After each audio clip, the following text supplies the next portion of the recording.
안녕하세요. JD 부자연구소의 소장 조도입니다. 오늘은 넷플릭스 시간외 25% 폭락, 애플 어닝 전략에 대해서 말씀드리도록 하겠습니다. 2022년 4월 20일 수요일 시장입니다. 유튜브 멤버십에서는 최근 JD 부자연구소 투자 현황 및 자산 현황에 대해서 알 수 있습니다. 관심 있으신 분들은 동영상 아래 댓글 링크를 참조해 주시기 바랍니다. VH체인저 1,2권이 절찬리에 판매 중에 있습니다. 2022년 4월 JD 부자연구소 15기 공지를 합니다. 미리 말씀드렸다시피 앞으로 리오프닝이 돼도 온라인 강의는 계속해서 이어질 것이고요. 오프라인 강의는 앞으로 1년간은 최소한 1년간은 계획이 없습니다. 부동산 강의와 주식 강의가 있고 그리고 부동산 강의, 주식 패키지 강의가 있는데요. 다음 주 월요일인 4월 25일서부터 일주일간 모집을 합니다. 관심 있으신 분들은 JD 부자연구소 인강 사이트에 들리시면 되는데 동영상 밑에 댓글 링크를 참조하시면 됩니다. 뉴욕 마켓워치 연준 매파 목소리 강화, 주가 올라가고 국채 떨어지고 달러 올랐다 라는 기사가 있는데요.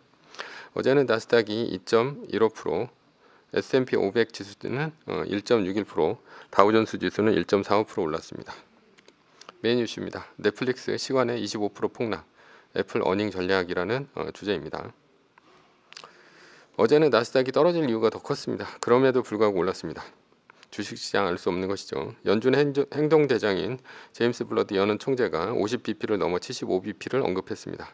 이렇게 하겠다는 얘기는 아니라고 했지만 요즘에는 제임스 블러드 총재가 얘기한 대로 연준이 움직이는 것 같아 말에 무게감이 실립니다. 50bp를 올린다는 것도 긴축을 더 빨리 더 많이 서둘러야 된다는 것도 제임스 블러드가 얘기한 대로 지금 연준은 움직이고 있기 때문입니다. 그러니 일단 75bp를 한꺼번에 올리겠다는 것은 허투루 들을 말이 아닙니다.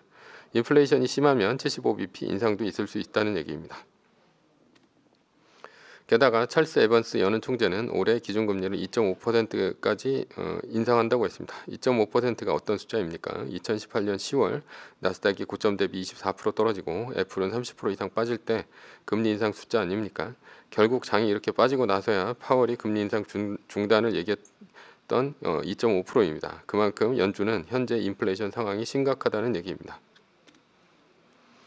이렇게 얘기하자마자 미국채 10년물 금리는 2.9315%까지 올랐고 현재는 더 올라서 2.969%까지 올랐습니다. 2018년 12월 이후 최대폭 상승입니다. 2018년 12월 26일이 당시 주가의 바닥이었습니다. 미국채 10년물 금리는 조만간 3%를 넘어갈 것입니다. 그럼에도 불구하고 미국 주식은 크게 올랐습니다. 금리에 제일 민감한 나스닥이 2% 넘게 올랐는데요. 이유는 마스크 의무화 조치를 폐지한 데 따른 수혜가 아닌가 싶습니다. 이에 여행 관련 주식들이 모두 올랐습니다. 델타가 지난 어닝 서프라이즈를 했을 때 그 이유가 인플레이션이 크지만 여행 예약 건수는 크게 늘었다 이런 얘기죠. 즉 리오프닝에 대한 미국 소비자들의 소비 심리는 살아있다는 것이고요. 보복 소비 심리도 크고 지갑에 현금도 두둑하다는 얘기입니다. 그러나 장이 끝나고 우려했던 일이 일어났습니다. 넷플릭스가 어닝 쇼크가 났습니다. 시간 외에서 25.73%가 떨어졌습니다.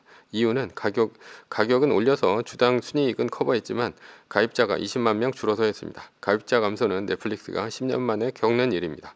러시아에서 사업 철수가 가장 컸습니다. 그러나 북미에서도 크게 줄었습니다. 대신 아시아에서 늘어서 겨우 20만 명 줄은 것으로 커버한 것입니다. 어제도 얘기했지만 어닝 쇼크 나면 지난번 메타처럼 하루에 25% 이상 떨어지는 것은 흔한 일입니다. 그리고 이렇게 25% 떨어지는 것이 시작이라고 볼 수 있습니다. 지난번 메타도 240까지 떨어지며 하루에 25% 폭락했습니다. 그러나 끝이 아니었습니다. 이후 22%가 더 추가로 추락하면서 187달러까지 떨어졌습니다. 그러니 넷플릭스가 25% 떨어졌다고 죽었다가는 메타처럼 쳐맞을 수 있다는 얘기입니다. 연준 얘기 못 들었습니까? 이제 금리 올린다고 하지 않았습니까? 그러니 어닝 쇼크 나면 연준이라는 방어막도 없어졌으니 이젠 각오해야 합니다. 그렇다면 애플은 앞으로 어떤 어닝 전략을 짜야 합니까? 결론적으로 얘기하면 애플은 매뉴얼을 철저히 따라야 한다라는 것입니다. 현재는 마이너스 3% 구간이 아니므로 리밸런싱을 준수해야 합니다. 왜냐하면 그래야 손해를 최소한으로 줄이기 때문입니다. 그래서 애플의 3가지 어닝 시나리오를 가지고 분석을 하겠습니다. 첫 번째, 어닝 서프라이즈가 났을 경우입니다. 하루에 최대폭 5% 이상 오를 수 있습니다. 그렇다면 두 구간 상승입니다. 두 구간 상승하면 V자 반등 리밸런싱에 따라 현금으로 다시 애플을 사야 합니다. 예를 들어 가장 비관적으로 본 전고점 리밸런싱 표를 한번 꺼내서 보겠습니다. 전고점은 182.01달러입니다. 여기에 맞춰서 리밸런싱을 하겠다는 얘기죠. 2022년 4월 20일 현재 주가는 167.40달러입니다. 그러면 리밸런싱 현금을 얼마 갖고 있어야 됩니까? 30%를 갖고 있고 주식을 70% 갖고 있어야 된다는 얘기입니다. 지금 168.36달러 미치죠. 그러니까 167.40달러이니까요.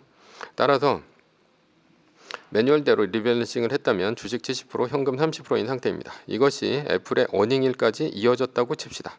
그래서 어닝 서프라이즈를 했다고 칩시다. 그래봐야 손해는 얼마입니까? 두 구간 오르면 V자 반등 리밸런싱을 해야 합니다.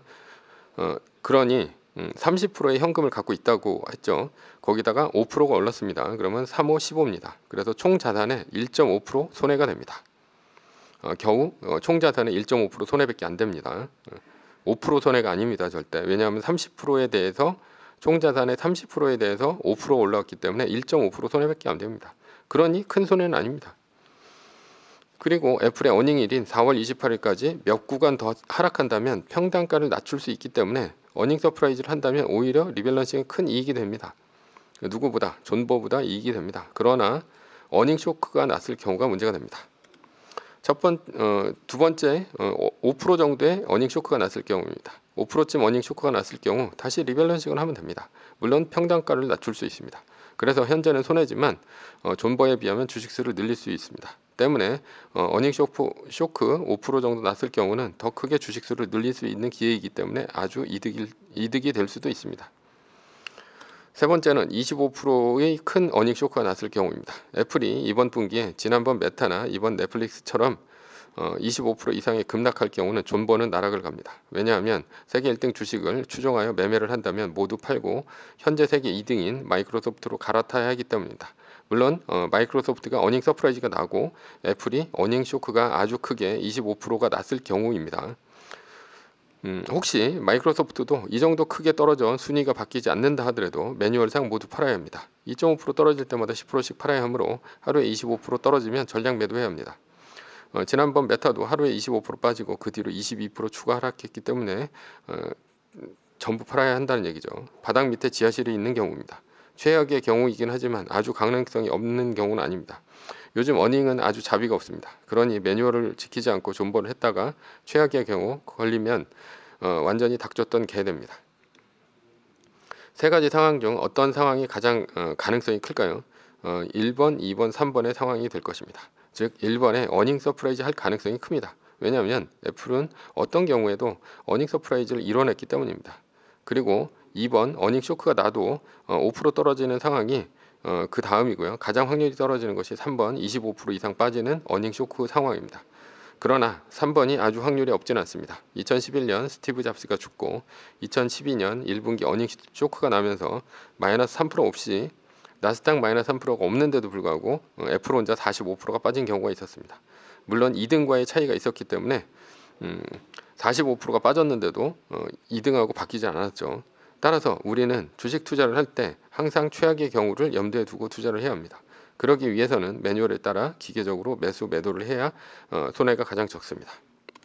결론입니다. 매뉴얼에 따라 매도를 한다면 어닝 서프라이즈가 났어도 최악의 경우 1.5% 손해밖에 없습니다. 존버에 비해서죠. 그러나 어닝 쇼크가 났을 경우 미리 확보해 놓은 현금은 큰 손해를 줄일 수 있습니다. 주식시장에서는 어떤 놈도 믿을 수 없습니다. 매뉴얼입니다. 세계 1등 주식은 전고점 대비 2.5% 떨어질 때마다 10%씩 팔면서 리밸런싱을 하다가 나스닥 마이너스 3%가 뜨면 말뚝을 박는 것입니다. 그러다 반등이 시작되면 V자 반등 리밸런싱을 하면 됩니다. 자세한 내용은 JD부자연구소 다운 카페를 참조하시거나 동영상 밑에 리밸런싱 말뚝 받기 댓글 링크를 참조하시기 바랍니다. 전제는 세계 1등 주식은 우승해야 합니다. 위의 상황은 매뉴얼일 뿐입니다. 따를 사람은 따르고 참고할 사람은 참고하시면 됩니다. 주식을 사고 파는 것에 대한 모든 책임과 이득은 본인에게 있습니다. 매뉴얼을 지키려면 머리를 쓰지 말고 머리를 쓰려면 매뉴얼을 지키지 맙시다.